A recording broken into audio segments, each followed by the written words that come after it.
हरे कृष्णा। तो आज আমরা শ্রীমদ্ ভগবদ গীতা চতুর্দশ অধ্যায় গুণত্রয় বিভাগ যোগের অর্জুনের যে প্রশ্ন, অর্জুন তিনটি প্রশ্ন করেছিলেন। গুণাতীত ব্যক্তির যিনি এই তিনটি গুণের ঊর্ধ্বে উঠেছেন, সেই রকম ব্যক্তির লক্ষণ কি, তার আচরণ কি এবং কিভাবে এই তিন গুণের ঊর্ধ্বে উত্তীর্ণ হওয়া যায়, সেই প্রশ্নের উত্তরে ভগবান শ্রীকৃষ্ণ এই 14 অধ্যায়ের 22 থেকে 26 নম্বর শ্লোক পর্যন্ত তার উত্তর প্রদান করেছেন। সকলেই শ্লোক দেখুন। শ্রী ভগবান উবাচ প্রকাশম চ প্রবৃত্তিম চ মোহমেব চ পাণ্ডব ন দ্বেষ্টি সংপ্রবৃত্তানি না নিবৃত্তানি কাঙ্ক্ষতি উদাসীন বদাসীন গুণৈর্জো ন বিচলতে গুণাবর্তন্ত ইত্যেবং যবিত্তিষ্ঠতি নিঙ্গতে সমদুঃখ সুখস্वस्थ সমলুষ্ট্রস্মকাঞ্চনঃ তুল্যা প্রিयो ধীরস তুল্যা নিন্দাত্মসংস্তুতিঃ মানপমানয়োস্তুল্যস তুল্য মিত্ররিপক্ষয়োঃ সর্বারম্ভ পরিত্যাগী গুণাতীত স উচ্যতে।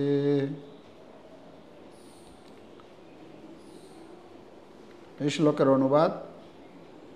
পরমেশ্বর ভগবান বললেন, হে পাণ্ডব, যিনি প্রকাশ, প্রবৃত্তি, মোহ আবির্ভূত হলেও দ্বেষ করেন না এবং সেগুলি নিবৃত্ত হলেও আকাঙ্ক্ষা করেন না, যিনি উদাসীনের মতো অবস্থিত থেকে গুণসমূহের দ্বারা বিচলিত হন না, কিন্তু গুণসমূহ স্বীয় কার্যে প্রবৃত্ত হয়, এভাবে জেনে অবস্থান করেন এবং তার দ্বারা চঞ্চলতা প্রাপ্ত হন না, যিনি আত্মস্বরূপে অবস্থিত এবং সুখ ও দুঃখে সমভাবাপন্ন, যিনি মাটির ঢেলা, পাথর ও স্বর্ণে সমদৃষ্টি সম্পন্ন, যিনি প্রিয় ও অপ্রিয় বিষয়ে সমভাবাপন্ন,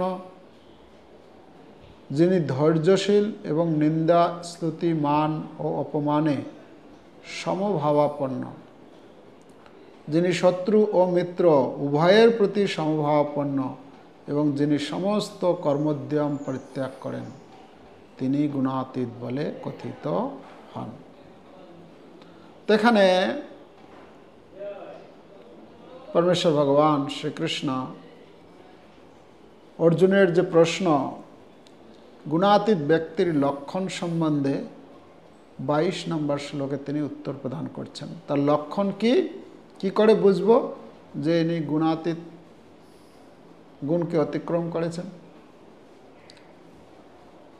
প্রকাশম চ প্রবৃত্তিম চ মোহমেব চ পাণ্ডব। তো প্রকাশ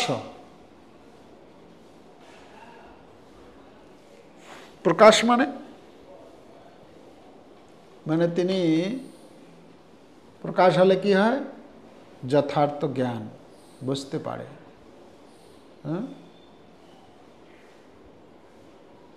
তিনি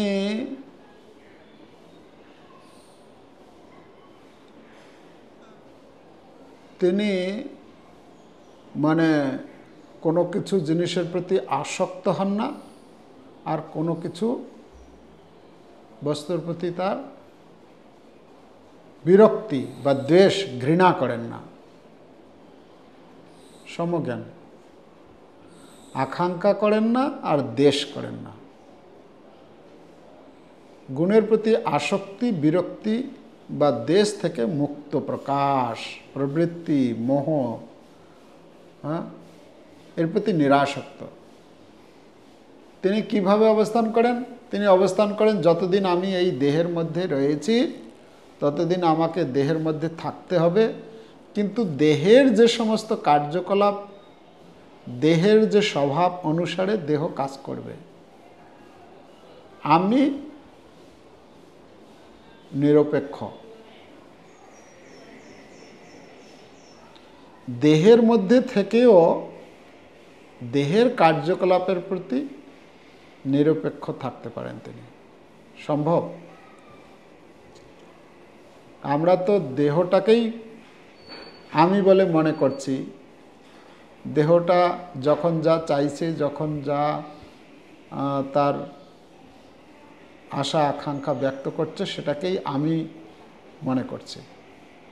কিন্তু যে ব্যক্তি এই তিনটে গুণের ঊর্ধ্বে উঠে যাচ্ছেন, তিনি দেহের মধ্যে যে সমস্ত কার্যকলাপ সংগঠিত হচ্ছে তার দ্বারা প্রভাবিত না, তিনি নিরপেক্ষ থাকেন। দেহের চাহিদা অনুসারে কিছু খেতে দিতে হবে, সে খাবে। এই দেহের মধ্যে যে সমস্ত তার স্বভাবগত তার চাহিদাগুলি রয়েছে, সেই চাহিদাগুলিকে মেটায়, কিন্তু নিরপেক্ষভাবে। নিরপেক্ষভাবে মানে থার্ড পারসন হয়ে, মানে আপনি নিরপেক্ষ হয়ে, উদাহরণ কি হতে পারে? কেউ একজন বলবে নিরপেক্ষভাবে কি করে থাকা যায়?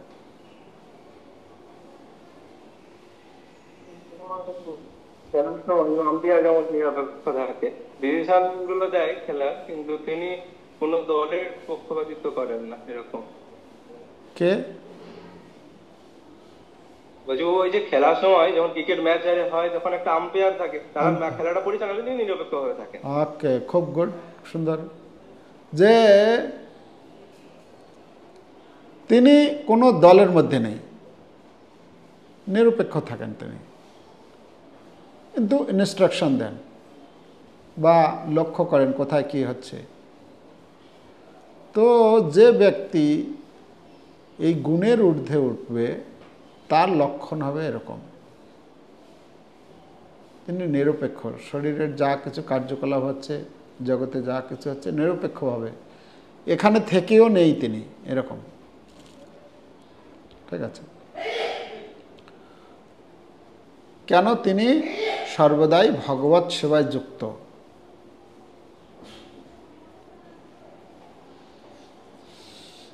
অর্থাৎ আর এক দিক থেকে বলতে গেলে বলা যায় তিনি কর্তৃত্বাভিমান করেন না। মানে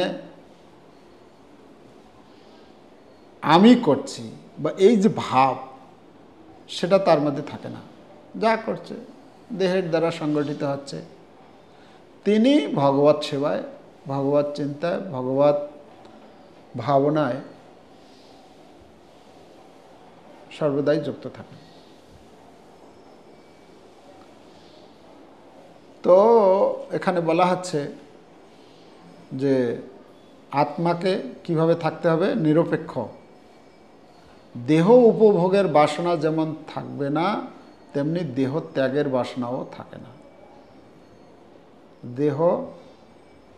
দেহটাকে উপভোগ করব, মানে আমি শরীরটা দিয়েছে, শরীরের দিয়ে মুখ দিয়েছে, তো ভালো মন্দ খাবো, এই সেই বিভিন্ন রকম, মানে প্রত্যেকটি অঙ্গের যে বিভিন্ন যে কার্যকলাপ রয়েছে, সেইগুলির মাধ্যমে তিনি মানে উপভোগ করতে চান না।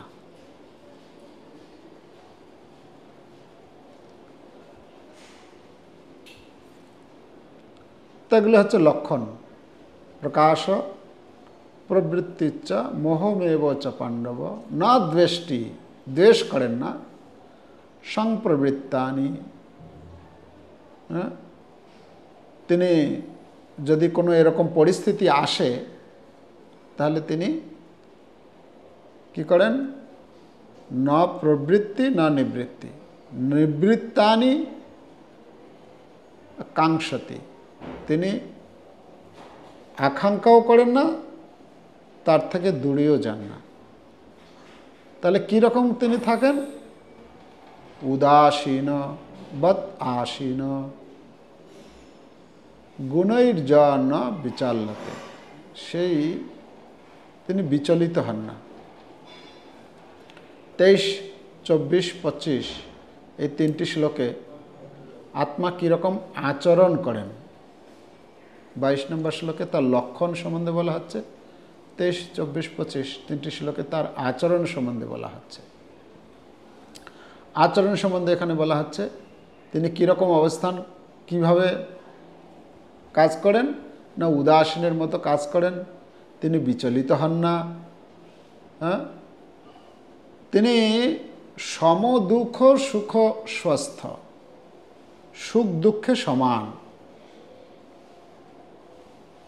স্বস্থ মানে আত্মস্বরূপে অবস্থিত থাকেন তিনি।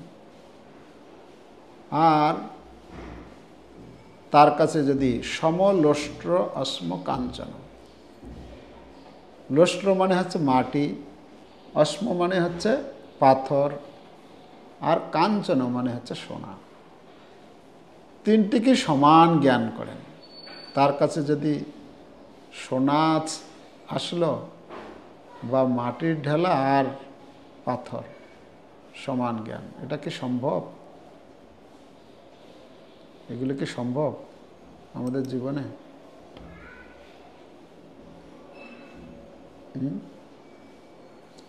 তো এটা সম্ভব তখনই হবে যখন আমাদের এই গুণের ঊর্ধ্বে আমরা উত্তীর্ণ হতে পারব, তখন এটা সম্ভব। যতক্ষণ পর্যন্ত আমরা এই গুণের আওতায় রয়েছি ততদিন পর্যন্ত আমাদের কাছে এটা একেবারেই অসম্ভব বলে মনে হবে। কিন্তু যারা, ভগবান শ্রীকৃষ্ণ এখানে বলছেন, যারা এই গুণের ঊর্ধ্বে উঠেছেন তাদের পক্ষে এটা সম্ভব, তারা নিরপেক্ষ। তিনি সর্বাবস্থায় সমভাবাপন্ন থাকেন। নিন্দা ও প্রশংসা, কেউ যখন নিন্দা করল তখনও তিনি যেরকম থাকেন, কেউ প্রশংসা করলো তখনও। আমাদের ক্ষেত্রে কি হয়, আমাদের ক্ষেত্রে যখন কেউ নিন্দা করে তখন দুঃখী হয়ে যায়, যখন আমার কেউ প্রশংসা করে তখন সুখ আনন্দ অনুভব করি, যখন কেউ সম্মান দেয় আমাকে তখন আমি গর্ববোধ করি, হ্যাঁ আমি এটা পাওয়ার যোগ্য। যখন কেউ অপমান করে তখন আমি দুঃখী হই এবং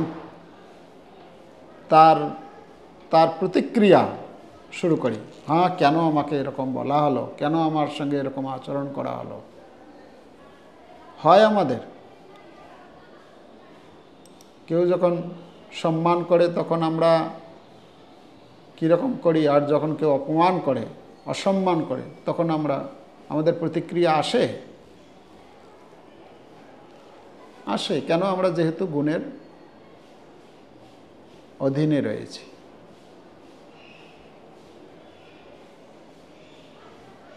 সুখ দুঃখে, সুখ আসলে আমরা ভেঙে পড়ি নাকি? কি সুখ আসলে? সুখ আসলে আনন্দিত হই, সুখ আসলে আনন্দে উদ্বেলিত হয়ে পড়ি, ও ওয়া ওয়া হাততালি, হ্যাঁ লম্প ঝম্প শুরু করে দিই। আর যখন দুঃখ আসে, দুঃখ আসলেই পুরো মন মরা হয়ে সমান হয়েছে। হ্যাঁ মুহ্যমান হয়ে পড়ি, হায় আমার কি হলো, আমার সব শেষ।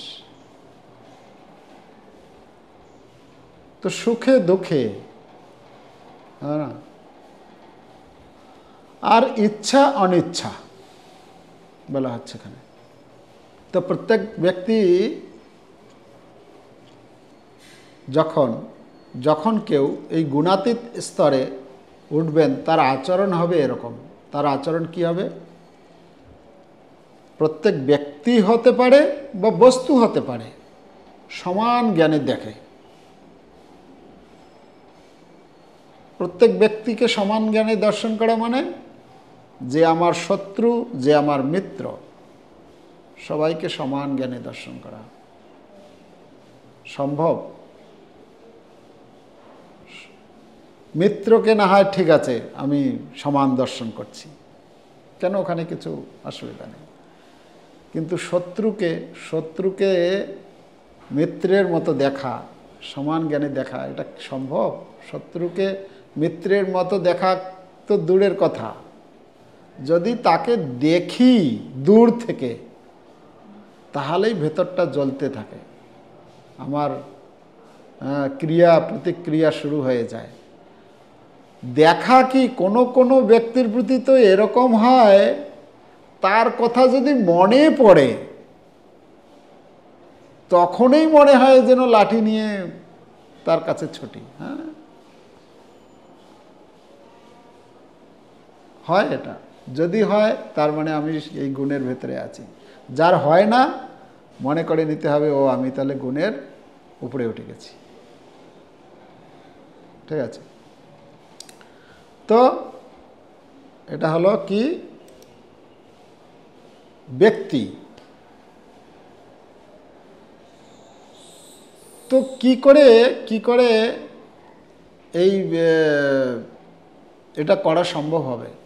সমদৃষ্টি শত্রু মিত্রের প্রতি, এটা কৃষ্ণ ভাবনায় যারা সহায়তা করেন তাদের পরম মিত্র মনে করে, এবং তথাকথিত শত্রুদের প্রতি তিনি কখনো ঘৃণা বা দ্বেষ করেন না। প্রভুপাদ তাৎপর্যে লিখেছেন এটা, যে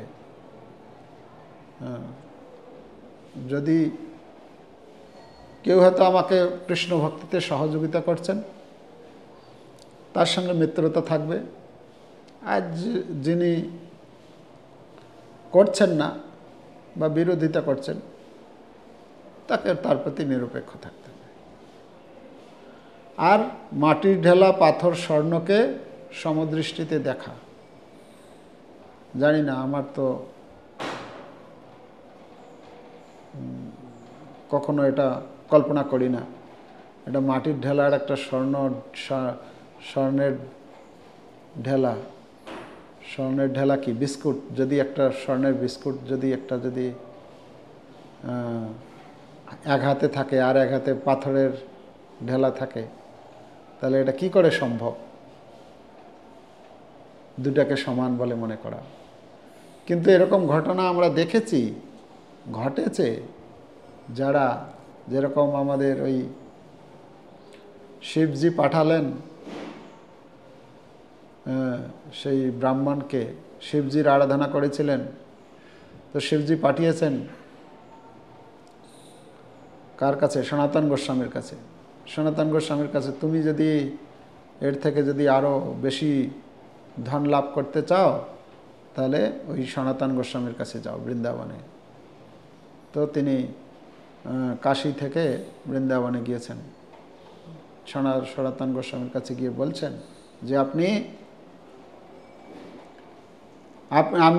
শিবজি আমাকে পাঠিয়েছেন, আপনার কাছে বহুমূল্য ধন রয়েছে, তো সেই ধন আমি চাই, ধনের জন্যই আমি শিবজির আরাধনা করেছিলাম, তো শিবজি পাঠিয়েছেন আপনার কাছে। তো বলছে আচ্ছা তোমার ধন লাগবে, ঠিক আছে যাও, এই বাইরে যে ছাই আছে, ছাইয়ের মধ্যে ওখানে সরিয়ে দেখো, ওখানে কিছু পেতে পারো। তখন গিয়ে দেখে ওখানে ওই ছাইয়ের মধ্যে রাখা আছে, আবর্জনার ভেতরে কি রাখা আছে? একটা পরশমণি। পরশমণি যে সোনা শুধু না, এখানে তো সোনার কথা বলা হচ্ছে, ওখানে বলা হচ্ছে পরশমণি, মানে লোহাকে, যত লোহাকে স্পর্শ করানো যাবে সেই লোহা সোনায় পরিণত হবে। মানে সোনা না, সোনা তৈরি করার যন্ত্র পেয়ে গেছে। তার মানে আরো কত মূল্যবান। তো তখন সেটা নিয়েছে, নেওয়ার পরে একটু বুদ্ধিমান ছিল তো তখন সে চিন্তা করছে, আচ্ছা এই মূল্যবান, এত মূল্যবান জিনিস, এত মূল্যবান জিনিস আমরা কোথায় রাখি? একদম ঘরের ভেতরে, ঘর, তার ভেতরে সিন্দুক, তার ভেতরে চাবি তালা কত কিছু লাগিয়ে সুরক্ষিত রাখি না?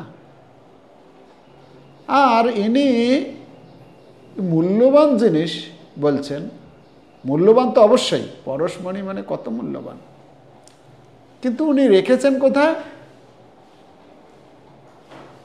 তার কুঠিরের বাইরে আবর্জনার ভেতরে ওই ছাইয়ের গাদায় পড়ে আছে।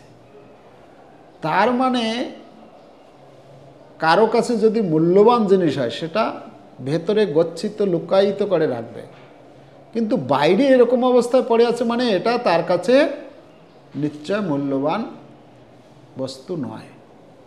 নিশ্চয় এনার কাছে এর থেকেও আরো মূল্যবান কিছু রয়েছে, যার জন্য এটা এনার কাছে, এই মূল্যবান বস্তুটা এনার কাছে তুচ্ছ বলে তিনি এটাকে অবহেলা করে আবর্জনার মধ্যে রেখে দিয়েছেন। তো তখন তিনি কি করলেন? আবার আসলেন সনাতন গোস্বামীর কাছে।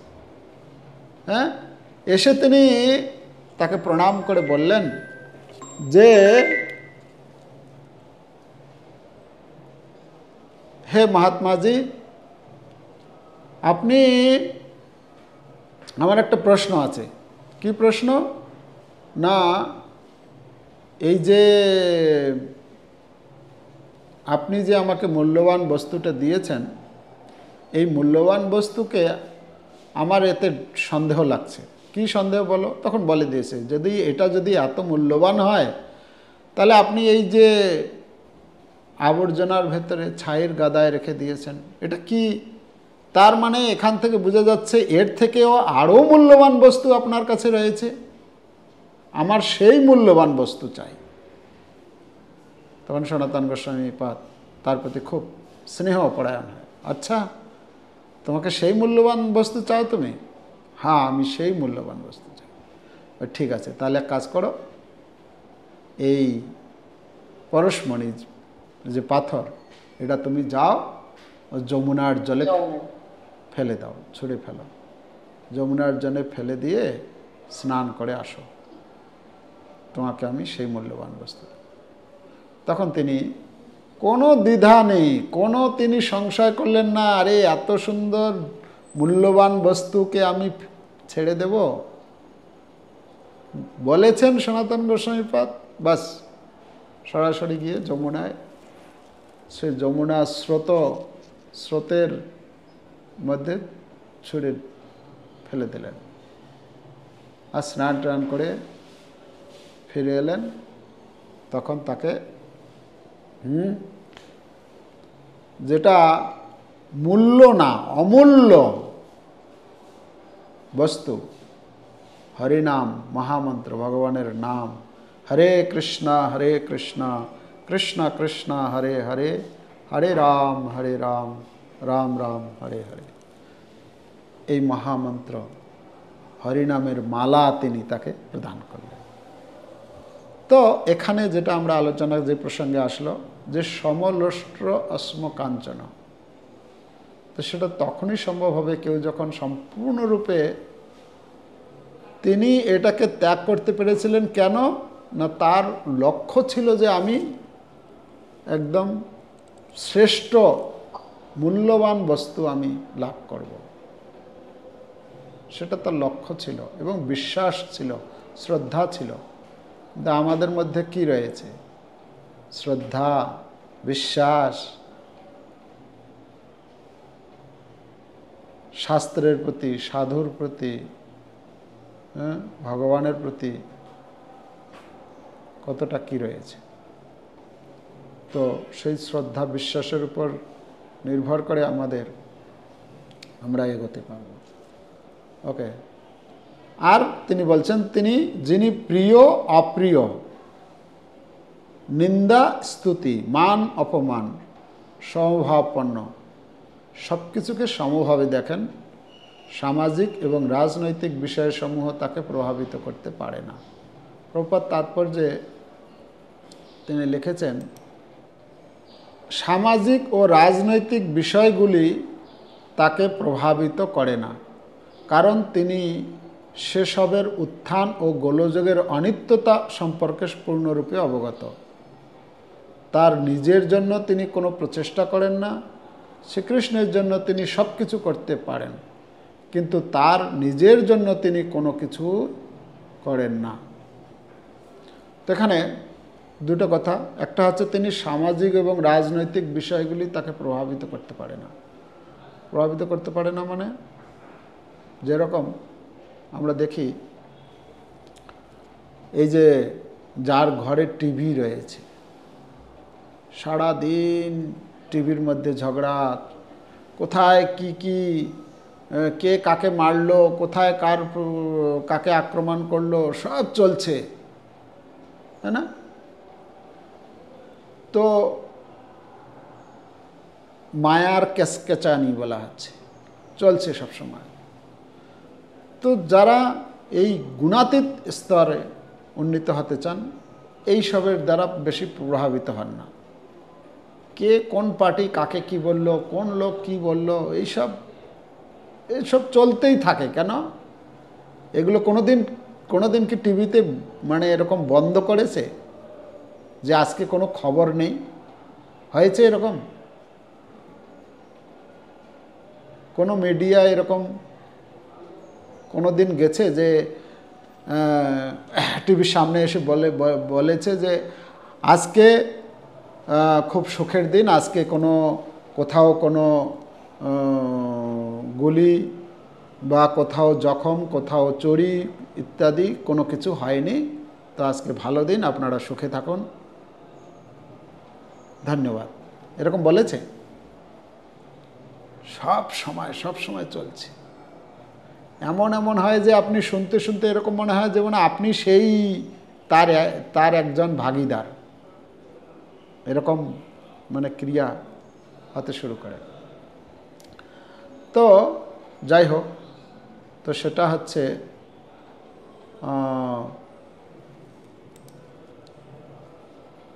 যখন গুণাতীত স্তরে যে যত ধীরে ধীরে গুণ থেকে মুক্ত হতে পারবে, তখন সে এই পরিস্থিতিকে এড়িয়ে চলতে পারবে, নতুবা সম্ভব নয়। আর একটা বলছেন, সেই রকম ব্যক্তি নিজের জন্য তিনি কোনো কিছু করেন না, কিন্তু শ্রীকৃষ্ণের জন্য তিনি সব কিছু করতে প্রস্তুত। নিজের জন্য কোথাও যাওয়া, নিজের জন্য কিছু খাওয়া, নিজের জন্য কিছু পড়া ইত্যাদি যাবতীয় যা কিছু তিনি অনীহা প্রকাশ করেন। কিন্তু যখন কৃষ্ণের ব্যাপারে আসবে, কৃষ্ণ সেবা, ভক্ত সেবার ব্যাপারে আসবে, তখন তিনি একদম শারীরিক, মানসিক, বৌদ্ধিক সম্পূর্ণরূপে তিনি যে কোনো কিছু করতে প্রস্তুত থাকেন। এটা হচ্ছে গুণাতীত ব্যক্তি। আমাদের ক্ষেত্রে কি হয়? আমরা আমাদের ইন্দ্রিয় সুখের জন্য যা কিছু করতে প্রস্তুত, কিন্তু যখনই ভগবানের ব্যাপারে আসবে তখন না, আজকে একটু শরীরটা ভালো নেই, আজকে একটু কোনো রকম বিভিন্ন রকমের অজুহাত চলে আসে। মন আমাদেরকে বিভিন্ন অজুহাত সামনে এনে দেয়। তো এটি হচ্ছে পার্থক্য। যাই হোক, তো আজকে আমরা দুটি প্রশ্নের উত্তর পেলাম, গুণাতীত ব্যক্তির লক্ষণ কি এবং গুণাতীত ব্যক্তির আচরণ কি। তো আমরা এগুলো প্র্যাকটিস করব। প্র্যাকটিস করার জন্য একটাই হচ্ছে এই ভগবত ভক্তির অনুশীলন নিষ্ঠা সহকারে করা। যদি কেউ করে তাহলেই তার আচরণে এই সমস্ত লক্ষণগুলো প্রকাশ পাবে। এর পরবর্তী ২৬ নম্বর শ্লোকে উত্তর দেবেন গুণাতীত কি করে হওয়া যায়, হ্যাঁ, কীভাবে গুণাতীত স্তরে উন্নীত হওয়া যায় সেই সম্বন্ধে ২৬ নম্বর শ্লোকে ৩ নম্বর প্রশ্নের উত্তর দেবেন। হরে কৃষ্ণ কৃষ্ণ কৃষ্ণ হরে হরে, হরে রাম রাম রাম হরে হরে। শিল প্রভুপাদ কি জয়, সমবেত ভক্তবৃন্দ কি জয়।